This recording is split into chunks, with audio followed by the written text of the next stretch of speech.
graça do nosso Senhor Jesus Cristo, o amor de Deus e o consolo do Espírito Santo esteja com cada um de nós, hoje e sempre. Amém. Podemos nos sentar.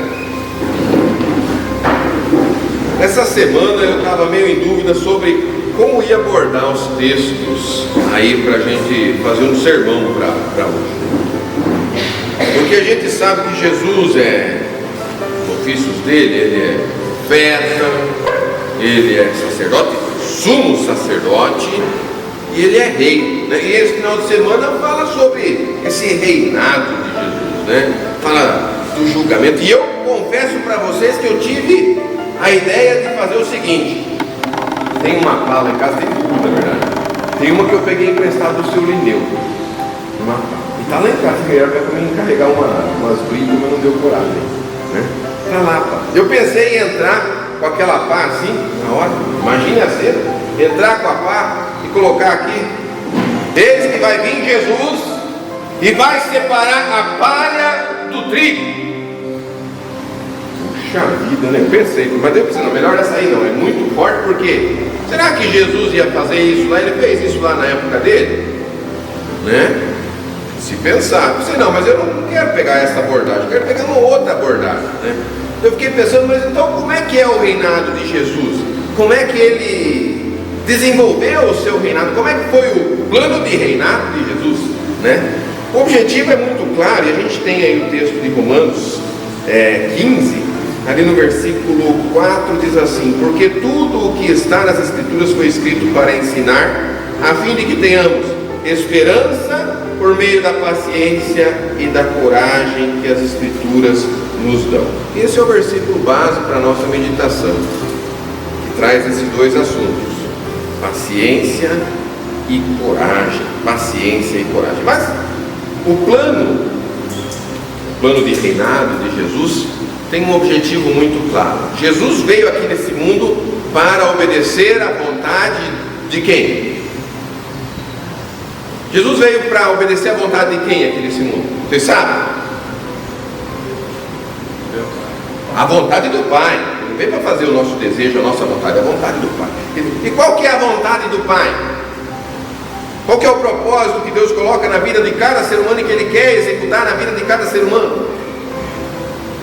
Salvação. Salvação. Ele quer salvar cada ser humano. Ele quer salvar cada ser humano. Então, a gente diz assim: o objetivo é salvar cada ser humano. Muito bem. 2022 anos atrás, a gente está chegando perto do Natal agora, né? Evento e tudo mais. Naquele tempo lá, Jesus começou a estar aqui nessa terra e trabalhou aqui no nosso meio 33 anos.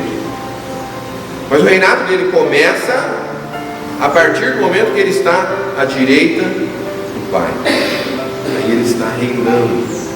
E como é que é, né? Ali ele começa a governar as nações. Como é que ele governa? Através do poder do Espírito Santo. Ele fala: eu vou para o Pai, mas eu enviarei o Consolador e ele ensinará todas as coisas. Não é assim? Então o plano do reinado de Jesus é instalado no coração do ser humano quando é colocada a fé, através do Espírito Santo. O Espírito Santo vem habitar em nós, e aí então começa esse reinado. Como é que Jesus reina lá no céu, no nosso coração? Ele tem um meio muito específico, que é o Espírito Santo, né? Pelo Espírito Santo. E aí ele vai usar essas duas ferramentas muito importantes, né? Que são a paciência e a coragem. São ferramentas, né? Algum teólogo pode ter usado também muitas vezes as palavras lei e evangelho, que serve também, poderia ser sinônimo nesse caso aqui. Mas ele traz esses dois assuntos: paciência e coragem. E quando é que acontece isso aí, né? Por exemplo, vamos começar com a coragem. Quando é que nós somos ensinados sobre a coragem pelo Espírito Santo? Quando nós lembramos de uma pessoa que está precisando da nossa ajuda, e nós somos encorajados a ir lá ajudar essa pessoa. O amor nos move a ajudar. Não é assim? Nós conseguimos ajudar todas as pessoas? Pensem o seguinte, né? Temos um irmão que caiu da fé. O que acontece com a igreja quando um irmão cai da fé? Quando ele, ou pior, mais difícil, o que acontece quando um irmão cai em pecado? O que nós, igreja, fazemos? Eu afasto, né? Afinal de contas, ele é pecador, eu me afasto do pecado. Eu me afasto daquela coisa. Isso é uma coisa meio natural que a igreja faz. A igreja, estou falando nós somos a igreja. Nós fazemos isso, afastamos. E qual que é a lei de Deus? Quando alguém cai é para a gente se afastar dele. Lembra aquela história dos 3 que passaram perto, lá de um samaritano pega e ajuda aquele que está caído? Essa história ajuda a gente a entender o que acontece com a igreja. Quando alguém cai, estou falando de pecado, mas pode ser cair da fé, pode ser se afastar da igreja, se afastar dos irmãos. E eu estou trazendo isso aqui porque a palavra nos encoraja a ir. Não é assim? A gente às vezes sabe que aquela pessoa é minha amiga até o momento que ela caiu em pecado, até o momento que ela fez uma coisa errada. Aí eu falo, ela era minha amiga, né? Mas agora caiu em pecado, agora não tem nada a ver comigo, eu nem conheço mais essa pessoa. Eu não vou lá ajudar ela, porque senão eu vou estar ajudando um pecador, eu vou ser pecador também. É a lógica. E aí a gente faz o quê? Consequência disso aí, a gente faz o quê? Olha o que a gente faz. A gente ora a Deus e olha como é que a gente ora. Eu estou falando de mim, eu não estou falando de vocês. A gente faz assim, Deus, me perdoa, porque eu não tive coragem de ajudar aquela pessoa. Vocês nunca fizeram isso, né?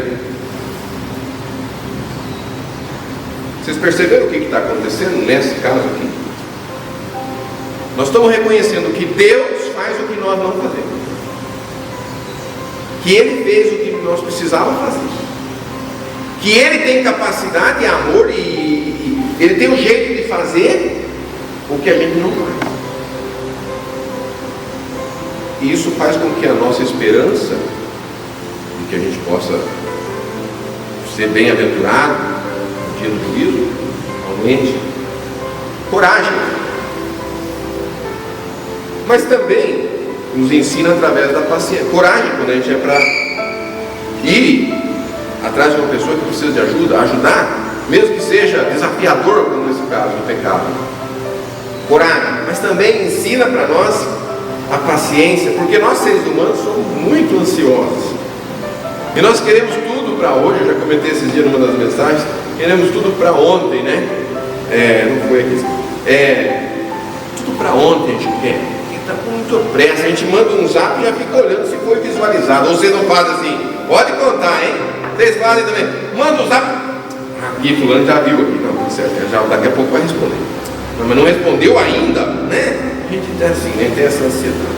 E a gente joga isso para Deus também, quer exigir que Ele faça tudo naquele momento. Mas Deus nos ensina a paciência em diversos momentos da nossa vida. Quando nós pedimos melhora na vida financeira e todo mundo ganha,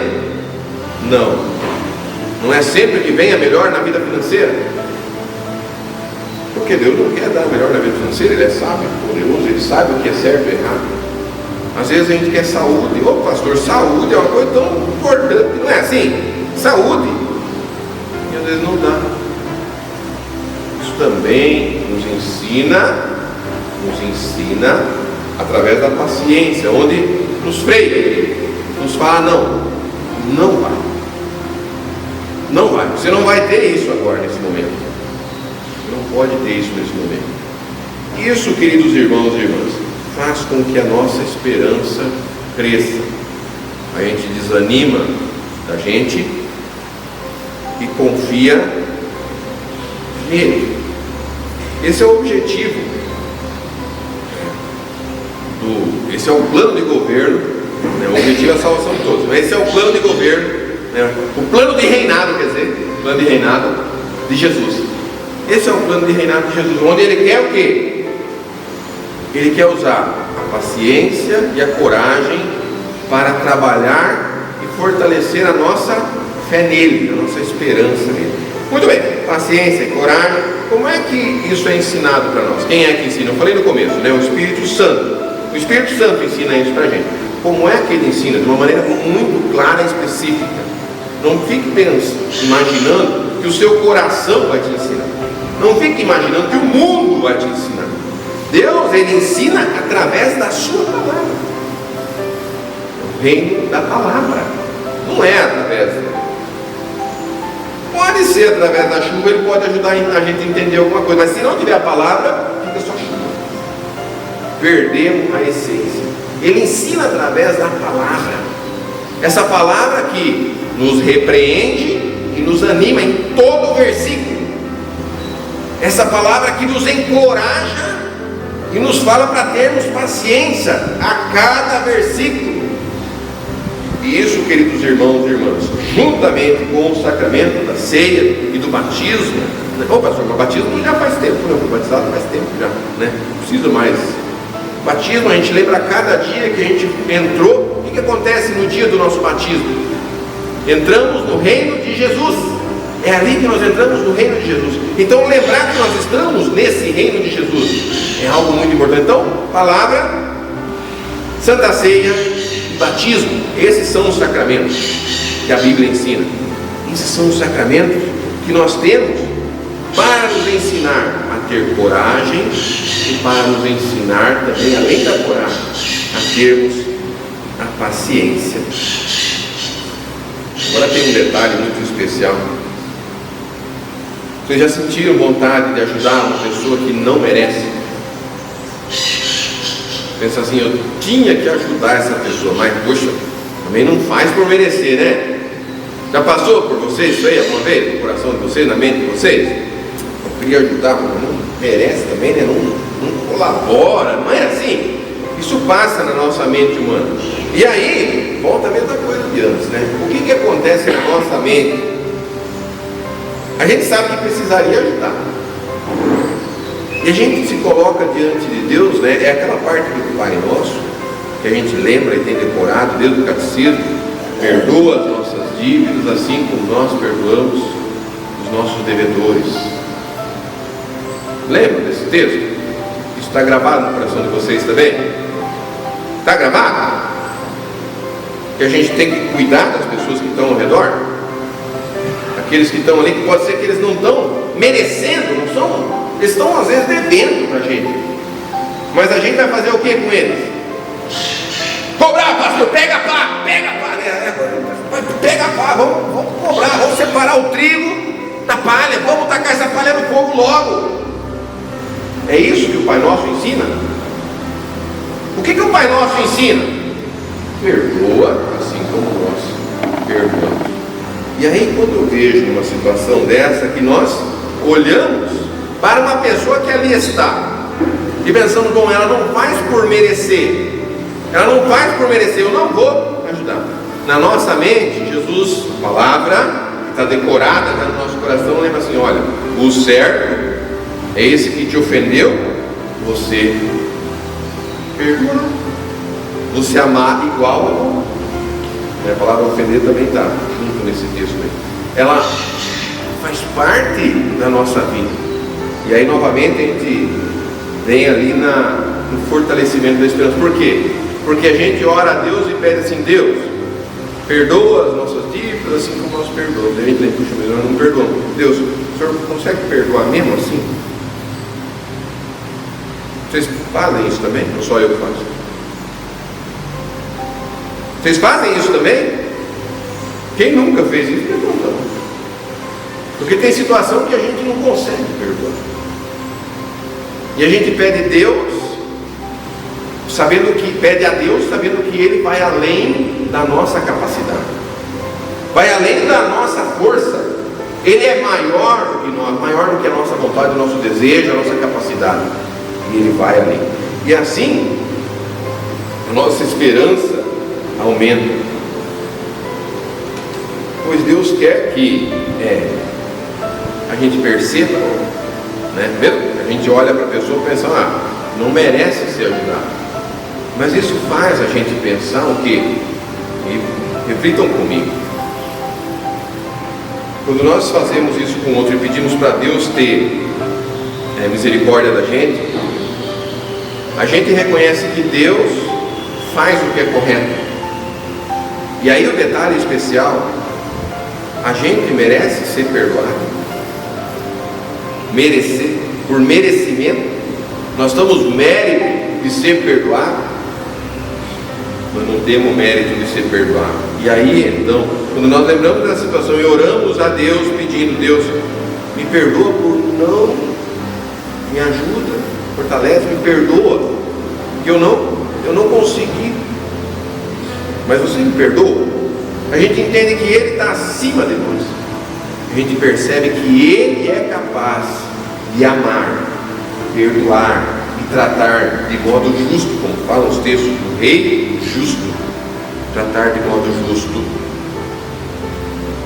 toda a humanidade. E essa era uma pergunta que me provocava muito na época da instrução, e eu gostava, quando eu dava a instrução, eu gostava de perguntar isso aí, porque é uma pegadinha muito legal, né? A pergunta está, acho que é o texto de Timóteo para essa resposta, né? Por que Deus vai salvar você? Essa era a pergunta, mais ou menos assim, né? O catecismo. Por que Deus vai salvar você? Você tem certeza que você vai ser salvo? Por que você vai ser salvo? A tendência da gente é falar: bom, você é salvo porque eu sou bonito, claro, né? Cara bonitão assim, você vai para o inferno. Claro que não, você é salvo. Cada um de nós tem uma coisa que vai falar: eu vou ser salvo porque eu me casei, eu vou ser salvo porque eu nunca casei, eu vou ser salvo porque... E assim por diante, vai ter um monte de coisa que a pessoa vai colocar. E o texto de Timóteo diz assim: por que a gente vai ser salvo? Porque Deus quer salvar. Quem é que Ele quer salvar? Toda a humanidade. Ele quer salvar qualquer um. Ele quer salvar qualquer um, até eu, né? Até eu, Ele quer salvar até a mim, né? Isso é interessante aí para a gente refletir, né? Quando a esperança aumenta no nosso coração, entra mais duas coisas muito importantes, né? Através do reinar de Jesus. Ele reina no nosso coração através da paciência e através da coragem. E Ele faz com que algo diferente também entre na nossa vida, quando a esperança ela começa a melhorar, quando nós começamos a confiar mais e mais de que Deus, sim, Ele está presente na minha vida, Ele sabe fazer o que é certo, Ele vai fazer o que é certo. São duas palavras que estão no texto também, que são a felicidade e a paz, né? A felicidade e a paz. Felicidade às vezes pode ser por fazermos algo, isso acontece também, né? Não é sempre que a gente erra, às vezes acontece a gente acertar, né? Como esse exemplo agora de acender as velas, novamente, um bom acerto, Dona Francisca. Eu fico muito feliz. Porque as velas apagadas não valem o período de advento. A gente às vezes acerta. Se vocês tiverem coragem de vir aqui, vocês sabiam, quem viu a vela apagada, levanta a mão. Tinha que ter vindo. Tinha que ter vindo. Não veio porque não quis. Mas alguém veio acender a vela, que é importante. Pensa o seguinte, né? Na vida da gente também tem disso, né? A nossa esperança ela aumenta, né? E às vezes a gente consegue ficar feliz por Deus estar ajudando. Às vezes a gente não consegue ajudar, mas tem alguém que vai lá e ajuda, né? E a gente consegue se alegrar quando o bem é feito. E a gente se entristece também quando é feita uma coisa ruim. Mas algo a mais do que a felicidade que vem no nosso coração por causa dessa esperança viva, que nós confiamos nesse Deus que faz além da nossa força, faz diferente, a paz. Essa paz é algo surpreendente, porque o ser humano vive desde a queda de Adão e Eva, o ser humano vive em fuga de Deus. Ele fica meio escondido. Eu sei que eu devia ajudar, mas não vou ajudar, eu não merece, então eu fico em fuga, eu fujo daquela situação, eu tento escapar, eu desvio o caminho. Eu sei que aquela pessoa vai estar em um lugar e eu não vou, eu vou no outro lugar. Por quê? Porque eu tenho medo. Tenho medo, e aí isso me leva a ter medo também de Deus. E essa esperança, quando a gente vai trabalhando, o Espírito Santo vai trabalhando, através da palavra, do sacramento, vai trabalhando a coragem e a paciência, faz a gente também aumentar essa paz. Que paz? A paz de Espírito, a gente está tranquilo com Deus, sabendo que Ele conhece a nossa vida, Ele conhece quando a gente desvia o caminho. E Ele te perdoa. Ele te ama mesmo assim. Por que Ele te ama mesmo assim? Porque Ele ama todo mundo. Não é por algum motivo especial, não é pela beleza, pelas boas obras ou por qualquer coisa assim. Ele te ama porque Ele ama todo mundo. Ele ama e quer que todos, o objetivo, né? Quer que todos sejam salvos dentro desse plano de reinado que Ele tem. Salvar a todos, mas algo a mais, né? Porque um plano de reinado poderia ser algo bem distante, que não chega até nós. Não é assim? Às vezes o rei planeja algo, mas não chega, né? E o plano de Jesus é diferente, porque acontece no coração. Esse plano de reinado, de salvação para todos, é para você. É algo íntimo seu com Deus também, onde Deus garante no seu coração, através da coragem, da paciência, através do governar cada passo seu, para lá ou para cá, pela palavra, pelo sacramento que perdoa. E isso faz com que você tenha esperança, essa esperança que aumenta, né? Aumenta dentro desse reino da graça que você está. Essa esperança, ela é algo muito especial, mas ela não é um descendo, sabe? Olha aquela viga ali como está. Está vendo ali até na metade daquela lâmpada? Olha lá, pessoal, consegue ver? Ela começa bem estreita lá, e ela vai aumentando e chega gigante ali, não é? A 1 metro, mais de 1 metro, não é assim? Aquela viga? Pode olhar, as vigas também são tudo igual. Mas ela faz assim, né? Faz assim, um crescendo, né? E às vezes a gente imagina que a nossa fé também é assim, um crescendo, né? Mas não é por aí, né?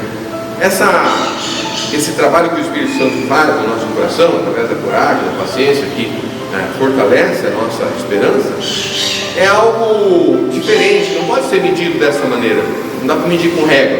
Tipo, lá começa com 20 centímetros, aqui termina com 1,20 m, mais ou menos, né? Não dá para medir assim a nossa fé. Não dá para medir com régua, mas dá para ver a nossa fé. É diferente. Para a gente ter uma ideia de como é uma força que está no nosso coração e que ela nos cuida em momentos muito difíceis. E em momentos muito felizes, ela nos faz refletir sobre os momentos difíceis. Faz com que a gente tenha uma base sólida. Embora às vezes possa parecer que a gente vai fazer muita coisa certa, às vezes pode parecer que a gente vai fazer muita coisa errada, mas não é isso fé. A fé não está ligada com isso, né? A fé está ligada com a confiança de que Deus vai além de nós, de que Deus faz diferente.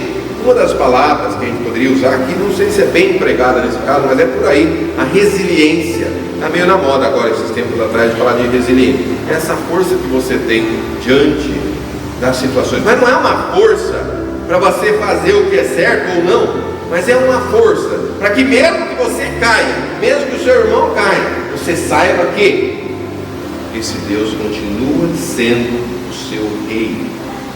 Esse Deus continua reinando no seu coração.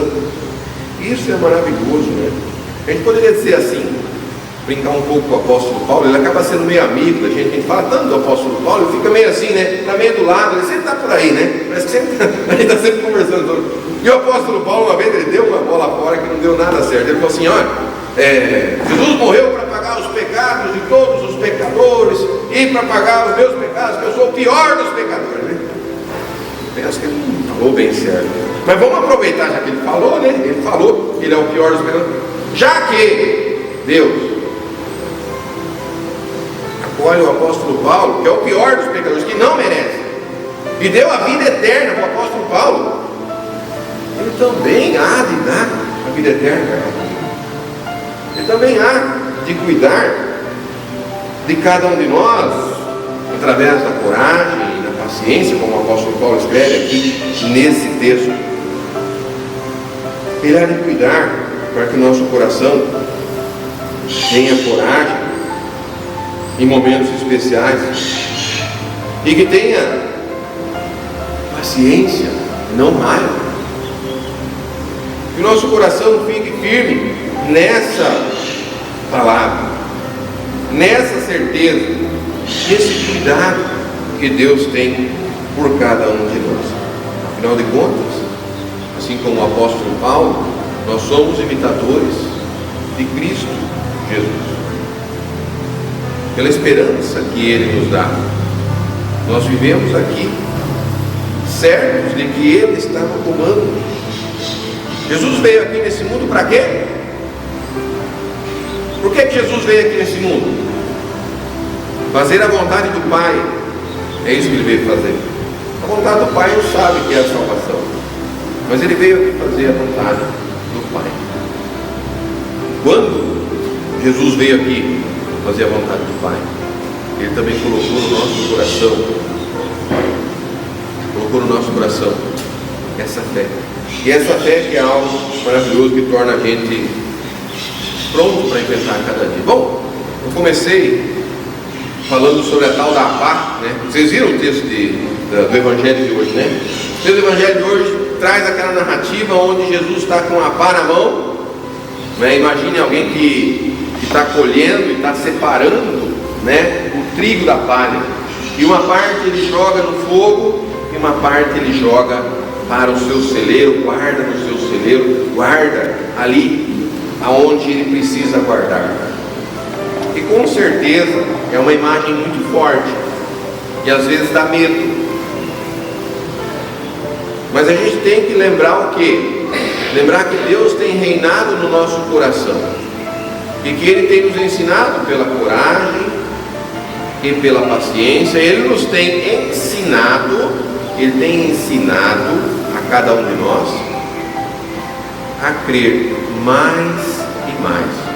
Ele tem ensinado a cada um de nós a confiar que Ele está presente em todas essas situações. Então, queridos irmãos e irmãs, que essa esperança cresça no coração de vocês. E mesmo que momentos onde vocês fiquem tristes até por não fazer o que é certo, lembrem que esse Deus que nós temos continua firme e forte no coração de vocês. Lembrem de pedir o perdão para Ele. Lembrem que Ele é o Deus que colocou vocês dentro desse reinado no dia do batismo. Ele é o Deus que ensina pela coragem e pela paciência a cada um de vocês, a cada dia, a cada passo de vocês. E esse Deus Todo-Poderoso estará do lado de vocês para os salvar no dia em que Jesus vier para julgar os vivos e os mortos. Amém. Nós ficamos de pé. Senhor Deus, amado Pai Celestial, nós te agradecemos por teres colocado a cada um de nós nessa fé verdadeira. Pedimos, cuida e ampara cada passo que formos dar nessa vida. Ajuda-nos a lembrar que além das nossas forças, Tu estás, que Tu és diferente e que tens guardado e protegido os nossos passos. Guia-nos, Jesus, pelo Teu caminho, para que possamos continuar confiando e esperando pela salvação eterna. Ajuda-nos a lembrar que estamos no Teu reino, e quem está no Teu reino será salvo. Pedimos, ó Deus, tudo isso em nome de Jesus, Teu Filho, nosso Salvador, através do Espírito Santo, o nosso Consolador. Amém.